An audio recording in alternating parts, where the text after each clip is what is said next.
makikita mo, Melvin, gusto ng mga tiger, lions, mga kalmot, kagat. So lahat yan, dahil sa play lang. Sa kanila baliwala yan, pero sa tao, damaging yan. Sus, ano bang klaseng hayop to, sir? Napakalaki. Ayan, tingnan mo, pag maliit yung prey, ayaw nila. Hirap sila. Tingnan mo yung... Melvin, hawakan mo nga, bigay mo. Abot mo na lang to sa bibig. Isang magandang araw, mga boss amo. Dumayo ang supero sa Pidilla Rizal upang bisitahin ang zoo ng ating kaibigan. Mahilig din siya sa aso. Ang bata ako, ang alaga ko, mga dogs. Pero sa dogs, gusto ko parating giant breeds. St. Bernard, Great Dane, basta lahat ng giant. Dumating sa punto na nalilimitan na ako sa mga dogs. Nag-tiger muna ako. Parang ako rin yun may hilig sa giants Doon din ang pupuntahan mo. Pag later on, pag nagsawa ka sa big dogs, hanapin mo naman big animals. Siya si Mario De Santos, isang certified animal lover. At nandito ako sa kanyang zoo upang pulsuhan kung paano mag-alaga ng African wild dogs, lions, at tigers. Itaas mo pa. Taas pa, ayan. Ganda At ang kanyang pinagmamalaking ligers. Shoot. Tingnan mo yung 10 feet ang taas niya. Leeg pa lang nito, magkano na? Isang barangay sir, mapapakain mo nun. Ganda Ang ganda nito. Gusto ko yan. Ito siya, meron tayong mabilis na kumakain, meron tayong mabagal kumakain ito. Pwede sa mga bata or sa matatanda. Ganyan po sila kaano. Oh, wow. Fascinated talaga ako sa malalaking hayop. At noong nakita ko nga ang mga ostrich na ito, ay para akong bumalik sa pagkabata. Dito muna ako tumambay habang hinihintay ko ang pagdating ng aking kaibigan na may-ari ng zoo. Alam ko na may sorpresa siya na activities para sa akin. Kaya habang wala siya, ay nag-relax muna ako, kapiling ang dambuhalang hayop na ito. Yung isa mga... masakit nga. Opo. Yung isa mga ano talaga to, mga manghungoto, ganun. Yan, mangunguto yan. Opo, si Muy. Pwede pa rin dalhin sa mga aso ko yan. Para po Ito siya. Kainin yan sir. Kainin yan. Pagkalipas nga ng ilang minuto, ay dumating na si Mario. At mukhang mapapalaban ako sa pupuntahan namin. Kita mo At least up close, di ba? Yeah, oo. Grabe, ganda ng lion. Ang interview ko daw sa kanya ay gagawin sa loob ng lion enclosure. Ito mga white lions. Okay. Kasi yung iba, akala pag sinabi ng white lion, yung pure white, actually it's parang, parang milky ang kulay nila. Tsaka yung lighting nila, pag depende sa lighting, makikita mo yung iba puting-puti. Pero talaga ang normal white lion, ganyan lang. Hindi mawawasak yung kabila sa Hindi. Okay, pasok tayo. Pasok? Hindi naman susugod yan. Dito ka na rin sa loob para alalay. Malay mo, biglang sumugod. Baka biglang lumabas. Hindi yan susugod, wag lang mahahawakan. Okay. Nandito tayo ngayon sa Pidilla Rizal at kasama natin. Hi Melvin, good morning. Welcome sa Liger Animal Sanctuary. Nandito tayo ngayon sa lion enclosure, no? Para at least ma-feel mo kung anong up close to be with the lions. First time mo bang nag-invite ng... Sa loob, hindi tayo nag-invite. Dito sa loob? Sa loob, oo, syempre, hindi. Wow. So, first time na merong interview dito sa loob ng lion enclosure. So, sir, pakilala natin mga lions natin. Ito si Connor. Ito si Ariana. Then, yon si Apex. Okay. Kaya Apex predator sila eh. No? Itong dalawang ito, white lions yan. From South Africa yan. Since na kumuha tayo ng another lion para magkaroon tayo ng ibang bloodline. Siya sir ay babae, di ba? Inimate mo siya dito. Dito. Tapos may ibang lion pa ako, may ibang male pa ako roon. So kahit na kanino pwede. So ang balak ko kasi, itong dalawang white lion na to, pair na sila. Then itong young female, imimate ko do sa young male. So magkakaroon tayo ng 2 different bloodlines. So yung mga anak nila, pwede nating i-pair ulit. Sir, siya, ilang taon na siya? Ito 5 years old. Yun 6. So ang prime nila, ang prime breeding age 4 years to up to 9 years. Up to 10 years, actually 10 years. No? Kasi ang lifespan nila sa wild is 15 years. Pero sa captivity, 25 years. Mas matagal ang buhay sa captivity. Bakit mo? Kasi sa wild, exposed sila sa elements. Sa ulan, sa init, sa predators, sa famine. Dito, spoiled sila. Hindi nakakain sila, may mga vitamins sila. So, kumbaga, hindi hirap ang buhay nila dito. Sa wild, pwede silang ma-poach, di ba? Poaching, minsan may predator, or kaya kahit na yung prey nila, pag natsambahan sila nasuwag or nakagat, pwede rin yung cause ng pagkamatay nila. Kaya mahiksi ang buhay sa wild. Pero ito sir, never na itong mahahawakan, no? Ay, pag ganyan, hindi na. Actually, yung iba kahit ng mga breeding namin, no, up to a certain age, 1 year, hinahawakan namin. Pero after that, dinidiscourage ko na. Even the keepers, dinidiscourage ko na hawakan. Dahil sa kanila naman, hindi naman aggression, hindi naman sila wild na kakainin ka eh. For them, lalo na yung mga palaki namin, play ang sa kanila. Pero since na sobrang laki nila, sobrang lakas nila, yung play nila, damaging sa tao. Pero sa kapwa tiger o kapwa lion, okay lang yun eh. Pero sa tao, pag hinampas ka, wala. Sa sobrang lakas at kukon nila, damaging yan. Kung makikita mo, Melvin, ito kosto ng mga tiger, lions, mga kalmot, kagat. So lahat yan, dahil sa play lang. Pero tingin effect na nagagawa sa atin. Yan? Kinalmot yan? Kalmot, kagat. Wow. Diba? Sa kanila baliwala yan, pero sa tao, damaging yan. Diba? So, Hindi, kumbaga, ako, kinagat na ako ng mga aso ko. wala yung aso, diba? Ito, kagat ng lion and tiger. So, dito yan, meron akong tama rito, meron dito. Pero sa kanila, nothing is personal for them. No? Laro lang yon. Lalo na pag lumaki ng ganyan, wala na. Yung larong yon can be damaging or fatal sa tao. Pero sa Saudi, di ba? Parang nakikita ko, naka-chain din yung walk. Ano yun? Ano lang yun? Kita mo, di ba, lalo na sa Dubai, no? Nakikita mo yung mga prinsipe, yung mga isasakay. Pero ang totoo yan, for that particular moment lang yun eh. Kumbaga, hindi parang aso na parang 24/7 pwede mo palakarin ng ganyan. So sila, nagta-timing sila ng good mood yung tiger or yung lion. May timing dapat. May timing lang, pero not 24/7 na sasabihin mo ganun ang ugali nila. Kahit sila naman, hindi sila natutulog kasama yung tiger. Siguro makikita mo sa video, nakahiga sila sa kama. Pero at that moment lang yun. Parang lang yun. For show. For show. Diba? Pero yung sabihin mo, matulog sila 24/7 sa loob, hindi pa pwede. Sa mga lions, walang parang aso na man's best friend. Walang Hindi, kasi concept. May instinct pa rin. Although, hindi na sila wild dahil domesticated. Okay. Pero hindi sila tame. So, may mga difference yan eh. Diba? Pag wild, ibig sabihin, sa wild sila lumaki. Pag domesticated, sa captivity sila lumaki, pero it doesn't mean tame sila.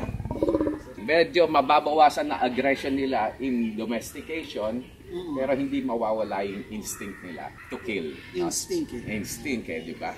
Isang kagat nila, bali ang buto mo. Durog ang buto mo. Ganong kalakas ang bite force nila. Parang ang hirap. Pero madaling alagaan yan. Madaling alagaan? Madaling alagaan. Compared to your 40 plus dogs, mas madali ito. Paano nahibas madali yan eh?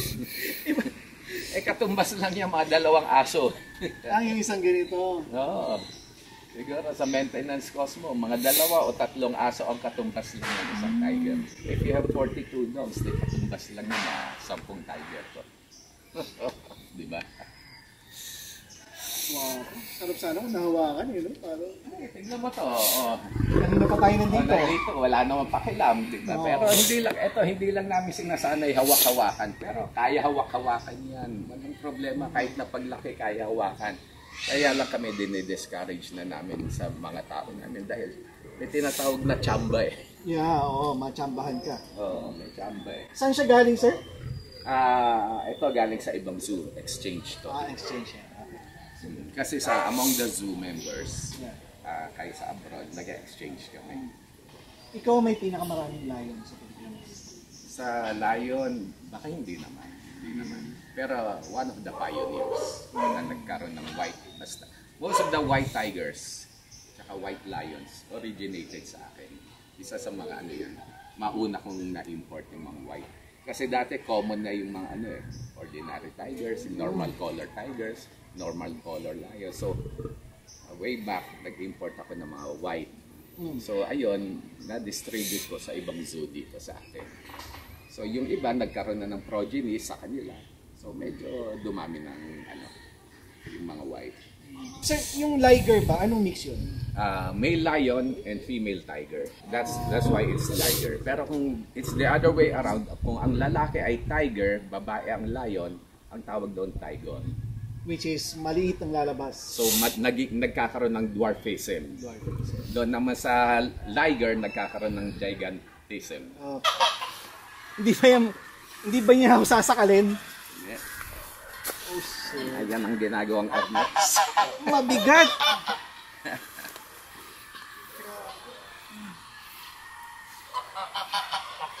Ayan, kahit na maglakad ka. Exercise yan. Ito? Hindi ako... Ang ganda naman ito. Kaso papasok tayo sa crocodile. Sa crocodile. Kahit nakaganito ako. Okay lang. Para busugin crocodile. Para dalawa. Mabusog ka agad. Oh my God. Ay, pwede mo muna ito. Hindi ba? Ipapasok kasama to. Ano yan, pasok. Nakaset. Pasok tayo sa aming bahay. Baka ma-attract siya dito, sir. Ha? Okay lang. Ito mga crocodiles, pag lamit kayo rito. Bumubuka yung bibig, ha? Okay lang. Mas delikado yung mga maliliit na crocodiles. Ang malalaking crocodiles sa land, medyo mabagal na kumilos. Pero pag yung medyo maliit lang, ang bibilis kumilos. Ito, kaya mo i-outrun to sa lupa. Huwag lang sa tubig. Sa tubig. Oo. Ito, hindi ko kayang bigat. Ayan, tingnan mo. Bigat talaga. Ngumanganga na siya. Pag ganyan, hindi ka natatakot dyan? Hindi, kasi kabisado ko na yung nila eh. Okay. Yung kilos nila eh.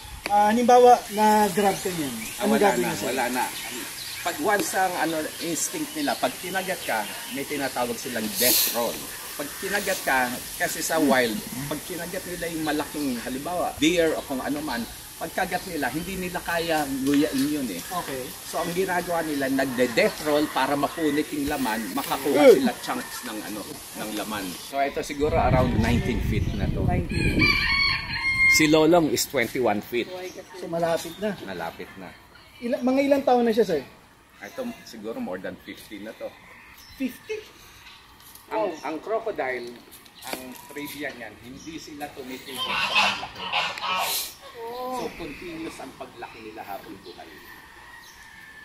So kanya yung sinasabi mo sila Lolong, or di ba nabalita dati may mas malaki pa raw kay Lolong. Oo. Kasi ang crocodile hindi tumitigil sa paglaki.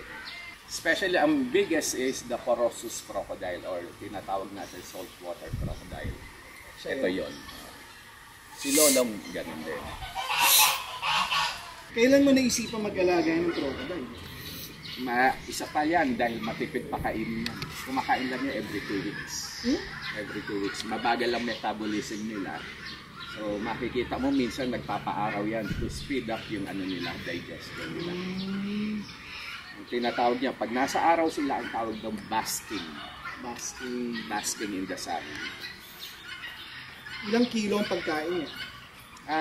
Kung talagang pakakainin namin ito, kalahating baboy naman. Kalahati. So, ganun ka Pero twice a month lang yun. Bigat, sir. Ilang kilo? Ito mga Mga 10 kilos na mahigit. mahigit, mga 15. So, nalilitis na siya. Pag gano'n, ano gagawin? Ang linkis na totoo, kakagating ka muna, tsaka pupulo. Okay. Diba? Akala nila slimy ang ang hindi. snake. Hindi, makinis, malinis. Ito ba sir, anong tawag dito? Burmese python to. Albino Burmese python. Yung hindi ganitong kulay, normal Burmese lang. Siguro we have more than 600 animals, mga 70 different species. Si Melvin magpapakain. Paano pakainin yan? Dito, pakainin mo, ibigay mo lang sa side ng mouth. Sa side. Oo. Baka ma-death roll ako yan. Ha? Hindi, lapit ka lang. Sa side, ibigay mo sa... Hindi, ihahagis ko? Oo. Ay, akala ko iabot ko eh. Hindi, hagis mo na lang. Hagis. Okay. 1, 2. Uy, Hindi nakita. Shoot natin ha, pakita natin. yun. Sus. Wala. Matitingal lang yan dyan. Ano bang klaseng hayop to, sir? Napakalaki. Ayan, tingnan mo, pag maliit yung prey, ayaw nila. Hirap sila. Tingnan mo yung Melvin, ano. hawakan mo nga, bigay mo.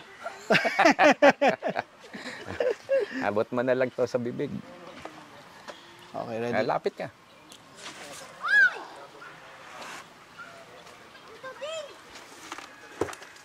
Tingnan mo yung ano, no? Yung pounding nung jaw.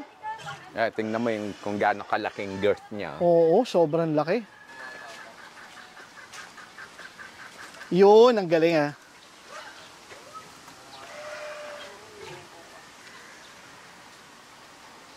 Sus. How can you kill a crocodile? Ano? How can you kill? Sa ano, actually, pag ano, madaling patayin yan eh. Pero syempre, hindi natin ginagawa yun, eh, no? Yung ginagawa ng iba, kahit na small caliber pistol, basta dito. Okay. Sa Sa pagitan ng mata? gawiron. Okay. Dito sa ano nila. Yun lang ang weak part niya.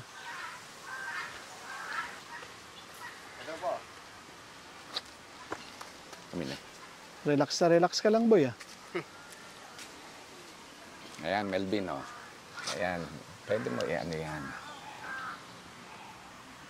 Sa side, oh. Oo, sa side. Ay, sus, nanghina pa. Ayan, tulak mo. Ayan. Oh, sorry. You're welcome. Ayaw niya. Sabi niya, liit naman ito. Grabe, solid. So, ikaw ang record holder ng pinakamalaking crocodile. I believe so. Ito na isa sa pinakamalaki. Ibang klase to. Ibang level to. Grabe.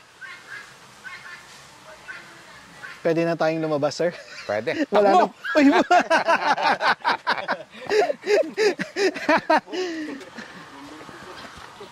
gulat ako eh. Ito yung isang lion namin. Aha. Oh. Ito, bata pa Ang to. ganda nito, oh. Prime, no? Nasa 3 years old pa lang to. 3 or 4. Nakita mo yung maliit doon, dito ko i-prepare. Sabi nung iba na ano, yung mga aso ko parang lion. Ang layo. Tignan mo naman yung lion, laki-laki. Grabe Pero talaga. kami, pag gano'n, nasanay ka na, maliit na rin. Maliit na rin. Oo nga eh. Sir, ano yan? White tiger? White tiger, lion? stripeless white tiger. Oh. Kung tawagin ng snow tiger. So may plano ka na ano to? I-mate dyan? Actually, hindi ko alam kung buntis yata yan eh. Doon sa male na yon. Male. Doon sa white din yon. Ah, white to white. Ang ganda nung ano, female lion. Mas ano no, mas commanding yung itsura. Ang laki. Female lion. Male lang gusto talaga dahil sa dito Mane. sa mane nila. Checkers, come here. Checkers. Wow. Tingnan mo yung claw nila. Oh, grabe oh. Snap. Wala. Daganan ka lang yan. Isang paa lang yan eh. Solid na yan. Ayun yung delikado. Yung claw, ibabaon nila yan. No? Ibang klase yung claw eh. Nakaliko eh. Tsaka yan, nag-re-retract yan. Normally, nakasara yan. Pero pag gusto niya, ilalabas yun. To grab something or to scratch. Ang laki.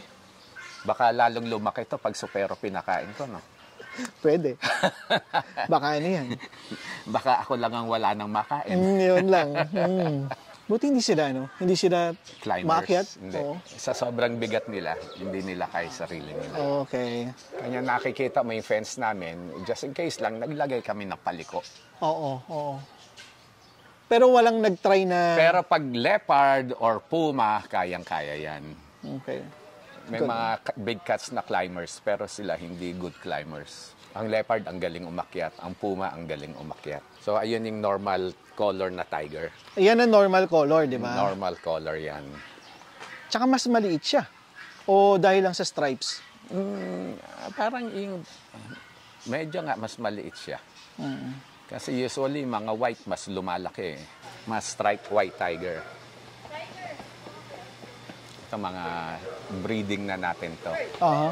Bata pa to, sir? 1.5 years. Going 2 years to. Ukraine. Ukraine. Ukraine ang pangalan. Kasi nauso yung gera ng Ukraine tsaka Russia. So, batang-bata pa talaga to. So, kailan lang yun eh. 1,000 days pa lang noong nakaraang linggo eh. 1,000 days ba? So, parang mag-3 years. Mm. Tama, mga 2 years mahigit to. Ganda. Balong, ganyan ang enclosure pag nag-alaga tayo. Ganyan. Ay, di ba yung kennel, sabi ko nga sa yung kennel mo, parang ganyan ang itsura. Lagyan mo lang ng takip sa ilalim. So, ito ang tinatawag natin strawberry tigers. Ito, very rare to. 32 in the world lang to. 32 in the world? 32 in the world lang. Meron tayong dalawa.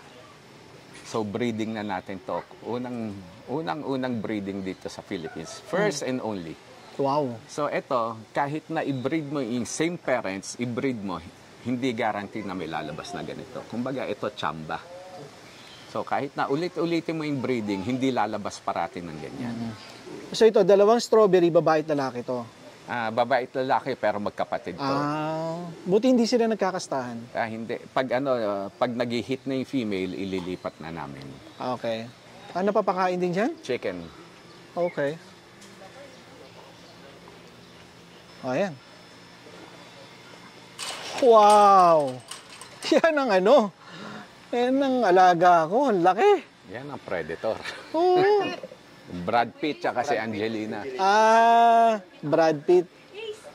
Ayan, gusto ko. Halika, dito ka. Itaas mo pa. Taas pa, ayan. Ganda, oh.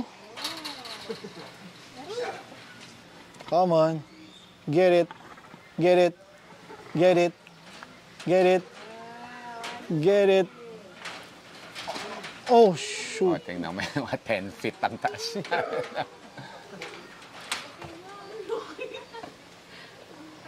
Grabe, no? Amazing. Ayan ang tinatawag na giant, di ba? Ilan na may liger sa buong Pilipinas muna? Ako lang. Sa buong Pilipinas? Yung iba, ako lang ang nakapag-breed ng liger dito. Pero sa Subic yata, meron silang na-import pero maliliit. Okay. Hindi lumaki ng ganyan. Dito breeding to? Dito breeding. Kami na nag-breed. And sila ay babae? Parehong lalaki to. Parehong lalaki. So, ang liger, sabi ng iba, sterile, hindi daw nanganganak. Pero hindi totoo yun. Ang liger, pwede mo i-crossbreed uli sa lion or sa tiger, manganganak sila. Pero liger to liger, hindi sila manganganak. Lalo na to, dahil parehong lalaki. Pero yan, never mo trinay with a tiger? Hindi, kasi natatakot kami sa sobrang laki nila. Outsize talaga sila eh. Hindi man na-outsize nila yung normal tiger and lions eh. Kasi doble nga ng size ng lion, no? Oo. Grabe ang laki nito. Solid. One of the most endangered animals sa Africa yan. Pero sir, sa Africa, domesticated yan? Hindi. Hindi rin. Wild talaga yan. Wild talaga. Ito ang kalaban ng lion tsaka ng hyena sa Kasi ito, pack din to eh. Siguro usually sa wild, mga 20 to 40 ang numbers nila, no? So, ito meron silang 80% success rate sa hunting. Unlike sa lion, 20% lang. Ito 80%. Bakit ikaw mo? Dahil pack sila eh. May teamwork sila eh. Oo. Paano mo nakuha yan? Lahat yan, kailangan may mga documents ka, may mga papeles. Grabe. Kaya nga lang, parang puro lalaki. Parehong lalaki, hirap pa kumuha ng babae. Ilang taon na yan? 1 year. Bata pa, pwede. Bata pa to. So, enough time to look for a female. So yan, papi niyan, madodomesticate mo? Hindi rin. Later on, hindi. Siguro, siguro hindi ka lalapain, pero hindi mo pwedeng i-cuddle. Hindi mo pwedeng yakap-yakapin. Parang hirap nga sila i-domesticate to eh. Pwede kaya yan i-breed sa dog? Hindi. Hindi rin. Hindi rin pwede Although same canine, a family of canine sila, hindi mo sila pwede interbreed. Kasi ang canine may mga subspecies ba tawag doon or na hindi something ng canine world eh. Kanya hindi mo sila pwede i-mix sa domestic dogs. Pero tingnan mo, laro ng aso. Asong-aso. Pero ito, yung grabe ang endurance nito during hunting. They can run mga 40 miles per hour ang speed nito. And they can run very long. Yung iba kasi parang titingnan nila, ang pangit naman ng aso. Pero ako habang mas pangit, mas gusto ko eh. Habang mas malaki, mas pangit, mas gusto ko. Hinihintay ko lang yung documents ko. Magpaparating ako ng hyena naman. Yun ang isa pa maganda. Hyena. Parang titingnan mo, medyo hawig dito. Oo. Kasi yung ears nila, medyo back ears na Pero yun, mas mas mas malaki yung mas massive. Siguro ang hyena, mga 100, more or less than 200 pounds ang matured weight nila. Mabigat din pala sila. Oo. Mga 180, ganyan. Sino mas magaling sa hunting? Hyena or ito? Ito kasi mataas sa success rate nila dahil sa dami nila. Ang hyena naman, pwedeng maging scavenger, basta marami rin sila, kaya nila talunin ng lion. Ito hindi naman lumalaban sa lion pero just the fact na marami sila, naiilang na yung lion minsan. Minsan kukurot-kurutin lang nila yung lion pero naiirita ang lion, aalis na lang. Hindi, lalayo yan. Okay.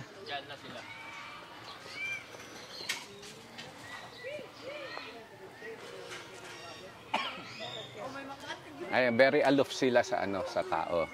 Oo.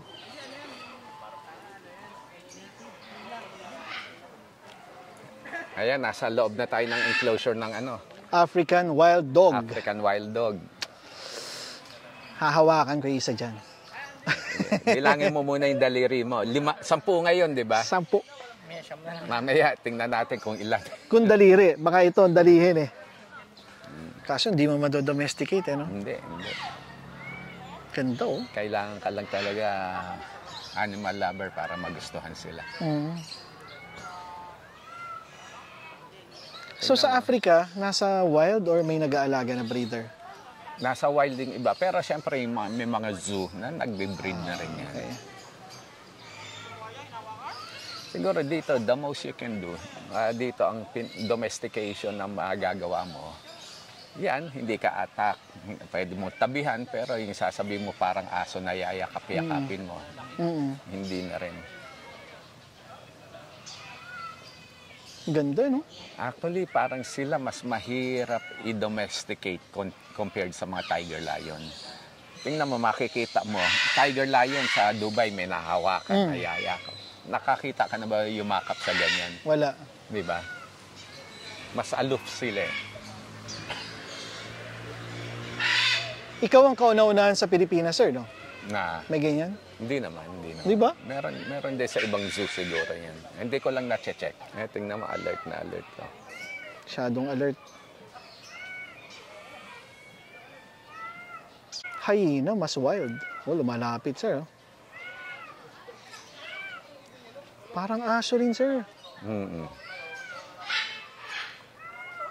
Yeah, siguro amoy-amoyin ka rin yan, pero hindi mo yung sasabihin pagkakatiwala, hawakan mo. Beware. Takot ka? Mas malaki pa yung alabay dyan eh. Pag hindi mo kilala, nakakatakot eh, no? Kahit na yung alabay nyo, mababait. Pag ibang taong pumasok, siyempre maiilang eh, pag hindi kilala eh. Kaya tingnan mo yung set of teeth nila. tabi-tabi. Oo nga, no? Unlike in dogs, di ba? Parang Parang ito mas aligned. isang diretsong gano'n. Ganda, no? Ganda. Maganda siya. Maganda talaga. Magaganda ang mga domestic dogs, pero pag mahilig ka sa wildlife, maganda to. Kaya nga nakita ko uy, kako na to. Mali pa nga ako ng comment Sabi ko, hyena. Di ba parang yung sabi natin, di ba pareho tayo may Caucasian Ovcharka. Pero ang gusto natin parehas, yung hindi maganda kulay, yung brindle, yung dark color, yung iba kasi yung gusto yung maganda, yung light brown, yung tayo pareho natin gusto yung mukhang Yung mukhang wild, mukhang oso. Yung mga mountain type na Caucasian. Ay baka may naghahanap ng trabaho. Ayan. Taga-toothbrush lang ng crocodile. Umaga at hapon lang. Akala ko seryoso. 100,000 per day. Taga-toothbrush. Taga-toothbrush lang crocodile. Umaga at hapon lang. Ito, mga race horses namin to na namatay Mga pangarera yan namatay Oo. Ayun lang malungkot sa pag nag-aalaga ka ng may buhay. Dumarating sa point talaga na may namamatay. Di ba? Nakakalungkot minsan. Pero yung ipapa-taxidermy mo, nakakatulong ba yun para maibsan yung lungkot? Memories na lang. Pero yung lungkot, siguro, nandiyan pa rin di ba? Once upon a time, inalagaan mo Kumbaga, instead of pictures na lang, at least. Yun lang po sa ngayon. At maraming salamat sa panunood. Thank you for coming, Supero. Come again. Yeah, of course. Pag may wild dog na.